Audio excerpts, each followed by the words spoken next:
The white phosphorus shell weighs 14 pounds in Lieutenant Carl Hartman's hands. Through the periscope of his M4 Sherman tank, he watches 200 American soldiers trapped in a tightening noose. German Panzer IVs advance from the east, machine gun nests strafe from the south. The western escape route, already gone, swallowed by enemy armor. It's 5:47 a.m., August 7, 1944. The hills outside Mortain, France, echo with the mechanical growl of approaching death. Hartman's radio crackles. Do not engage unless fired upon. Hold position. Await reinforcements. But reinforcements are 24 hours away. These men have maybe 20 minutes. The shell in his hands is forbidden. White phosphorus smoke, never to be deployed without explicit authorization from division command. Using it could mean court-martial. Not using it means watching his countrymen die. His gunner, Private Earl Bishop, breaks the silence. "Lieutenant, whatever you're thinking." "I'm thinking," Hartman interrupts, "that rules written in Washington don't account for wind patterns in Normandy." 6 months earlier, Carl Hartman was nobody's idea of a tank commander.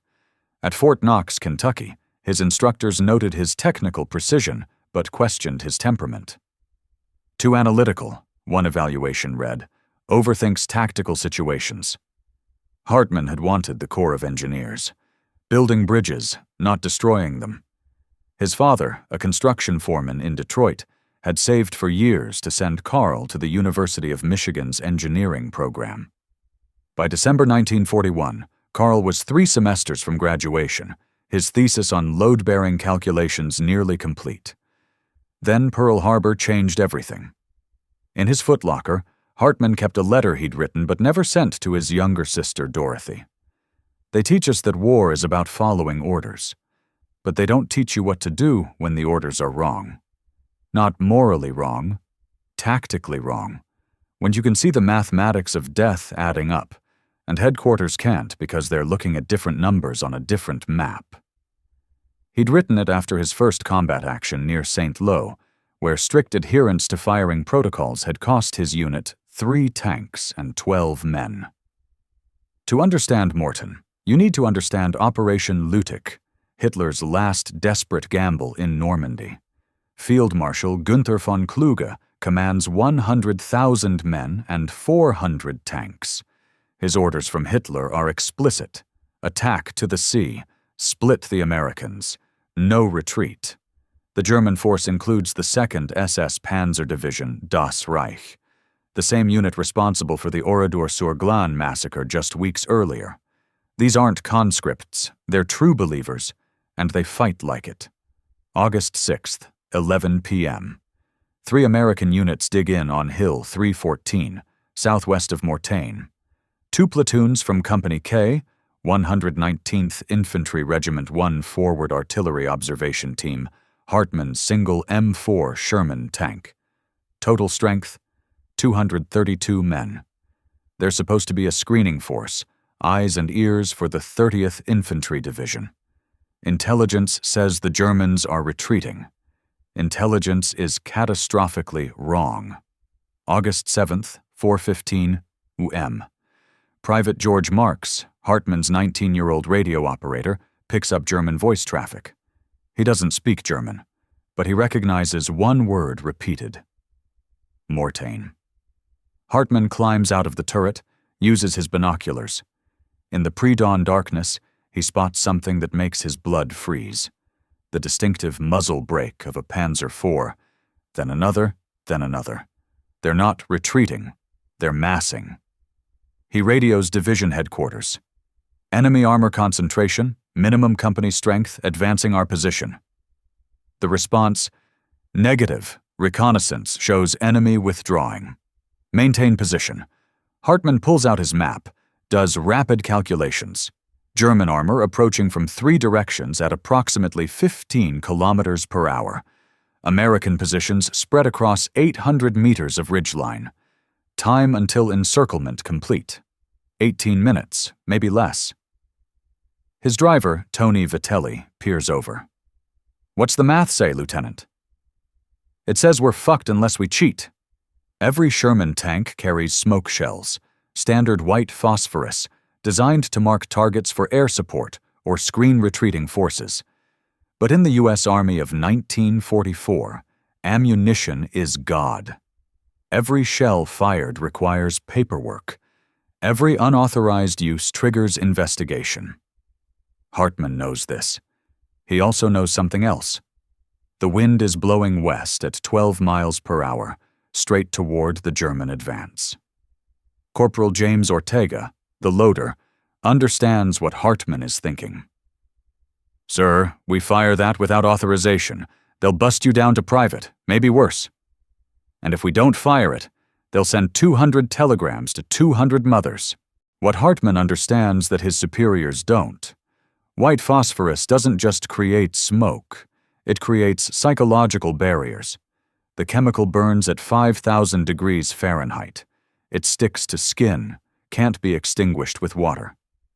Every soldier, American and German, has heard the horror stories. When Germans see white phosphorus smoke, they don't just see concealment.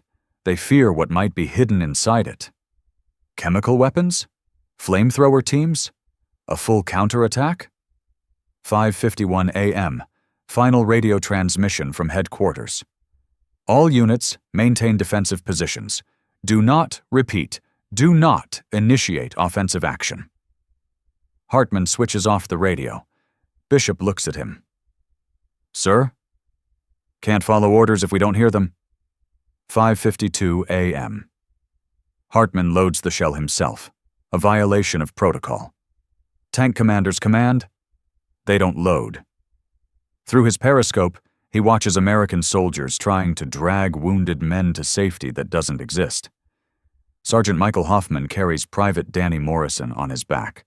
Morrison's left leg gone below the knee, tourniquet soaked red. "Range?" Hartman asks. 400 meters to optimal dispersion point, Bishop responds. "Wind?" "Still west, maybe picked up to 15 miles per hour." Hartman takes a breath. In his peripheral vision, German infantry emerges from the wood line, weapons raised. Fire. The shell arcs through the morning air, a white trail against gray sky. It detonates 50 meters in front of the German advance.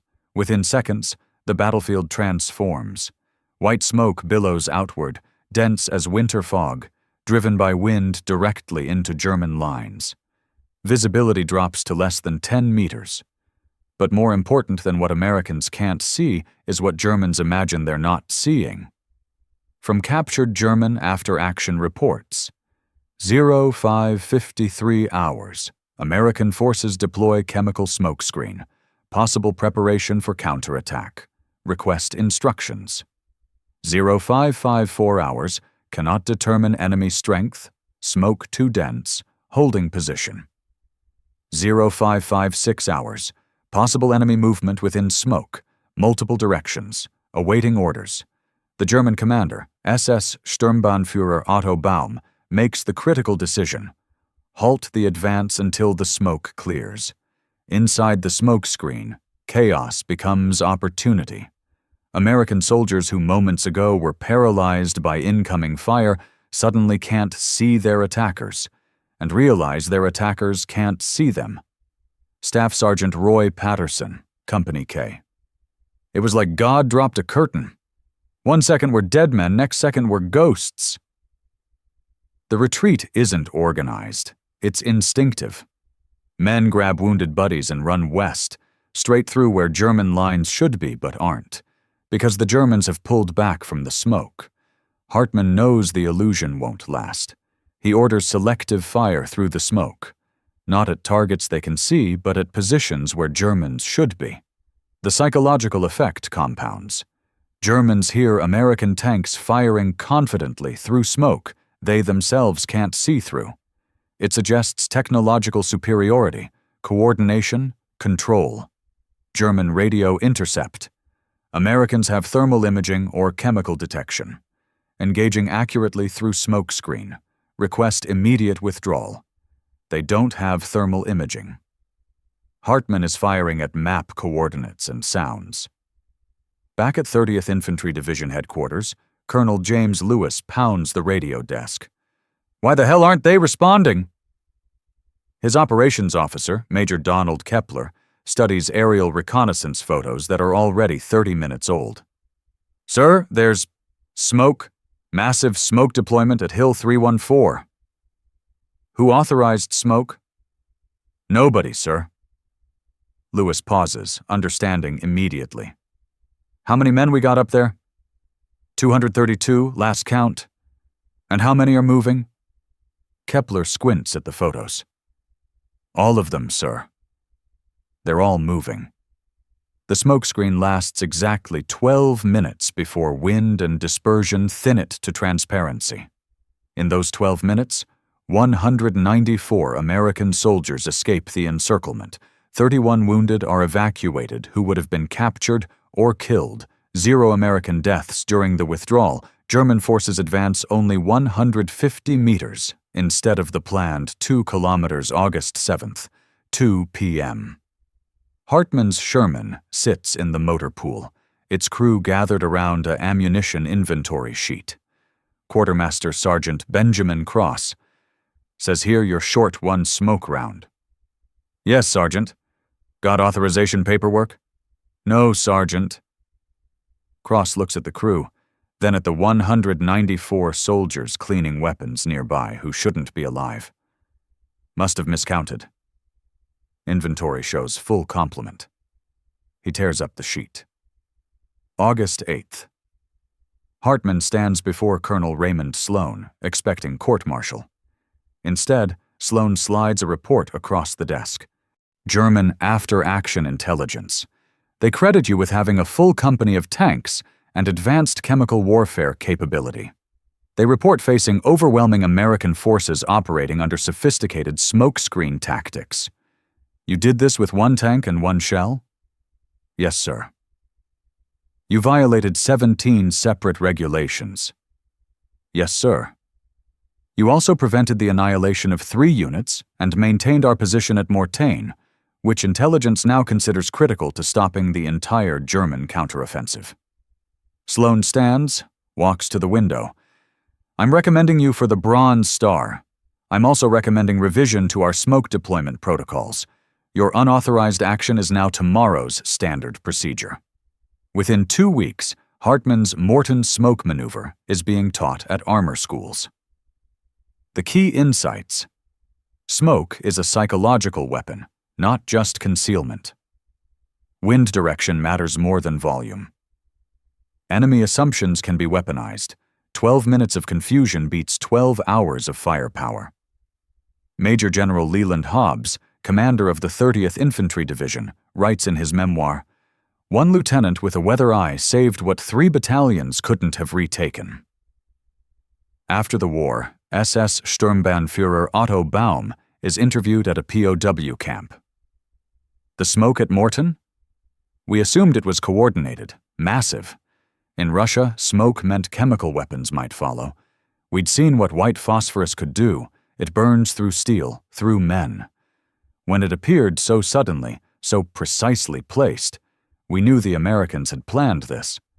We didn't know it was one young officer making it up as he went." Dr. Kenneth Brahm, military historian at West Point, analyzes the decision in 1987. Hartman's calculation was essentially game theory before game theory existed. He recognized that his enemy would make rational decisions based on incomplete information. By controlling what information the enemy didn't have, what was inside the smoke, he controlled their decision tree. It's brilliant, and it's completely unrepeatable because it requires perfect conditions: wind, terrain, enemy psychology, and someone willing to bet everything on atmospheric conditions. Private Danny Morrison, the soldier who lost his leg, survived because of those 12 minutes. In 1984, he names his grandson Carl. Sergeant Michael Hoffman, who carried Morrison. "I still dream about that smoke sometimes. Not nightmares. Dreams. Like heaven opened up and said, 'Not today.'" Of the 194 soldiers who escaped, 73 would survive the entire war. Statistical analysis suggests without the smokescreen, fewer than 20 would have lived to see August 8th. Hartman never sees himself as a hero. In a 1962 letter to Army historians, "Heroes charge machine guns and throw themselves on grenades. I did arithmetic and chemistry. The real courage came from the men who ran through that smoke, not knowing if they'd emerge into safety or German guns. I just gave them fog to run through." What Hartman's action really illuminates: how many battles are lost not to enemy superiority, but to regulatory paralysis. Colonel William Dupuy, writing in Military Review, 1972, "We train officers to follow orders, then put them in situations where following orders means accepting defeat. Hartman represents the narrow margin. Officers who can recognize when breaking protocol serves the mission better than following it. We can't train this. We can only hope it emerges when needed." After the war, Hartman returns to Michigan, completes his engineering degree in 1946. His thesis topic changes: structural failure under unexpected load conditions. His professor notes, "Unusual focus on human factors in mechanical failure." Hartman goes to work for Ford Motor Company, designing something revolutionary: crumple zones in cars, the idea that you could save lives by controlling how things fail. His colleague Robert McNamara, later Secretary of Defense, asks him where he got the idea. Normandy. Sometimes the best way to save what matters is to let everything else collapse in a controlled way. 2003, Iraq. Captain Jennifer Walsh faces a similar situation. Surrounded unit, orders to hold, obvious tactical disaster incoming. She remembers studying Morton at West Point. She deploys smoke grenades without authorization, saves 18 Marines. At her review board, "I followed the Hartman Protocol." There's no such thing as the Hartman Protocol. There should be.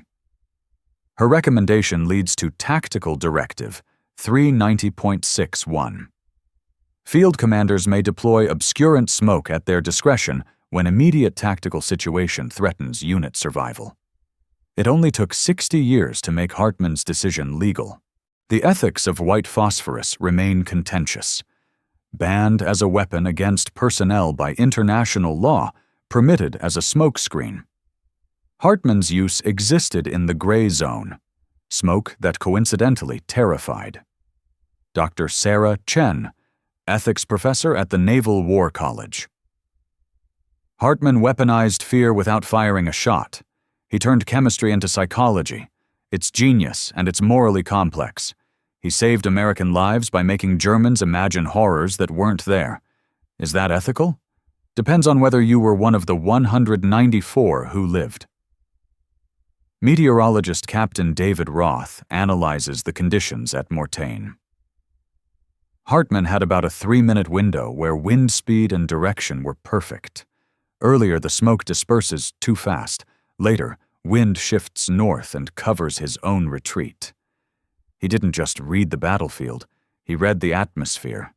Modern commanders have satellite data and computer models. He had his face in the wind and instinct. In Hartman's effects after his death in 2001, his daughter finds another unsent letter. This one to Earl Bishop, his gunner. "Earl, you asked me once if I knew it would work. I didn't. I knew the wind was right, the chemistry was right, the geometry was right. But wars aren't won by being right. They're won by making the enemy be wrong. For 12 minutes, we made them wrong about everything. That's all we needed." There's no Hartman Memorial at Fort Knox, no tank named after him.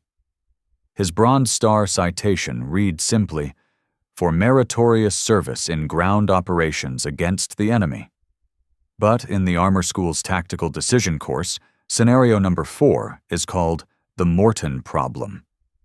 Students are given Hartman's exact situation: surrounded forces, available smoke, favorable wind, orders to hold. 98% choose to deploy smoke.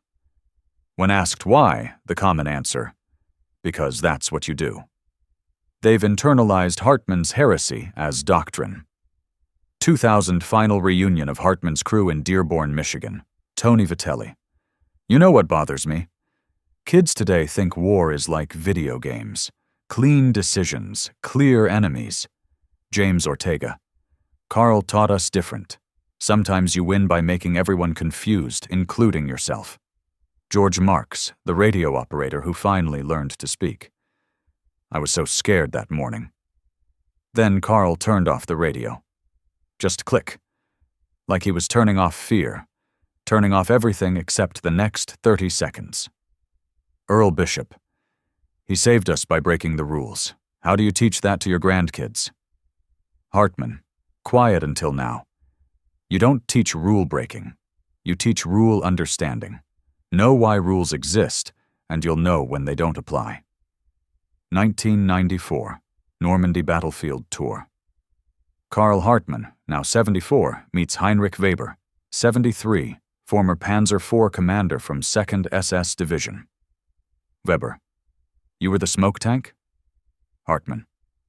I was. Weber. We thought you had 100 tanks behind that smoke. We waited for the attack that never came. Hartman. We were one tank, running on fumes, had 6 shells left. Weber stares for a long moment. One tank. He laughs, bitter and appreciative. My commander called it American technological superiority. One tank and wind. They shake hands beside the memorial to all soldiers, both sides, who died at Mortain.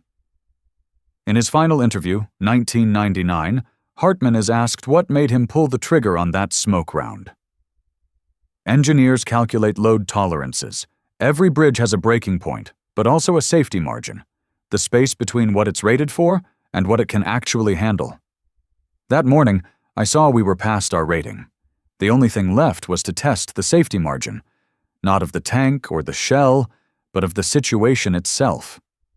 How much confusion could we create? How much doubt could we inject? Turns out, 12 minutes worth.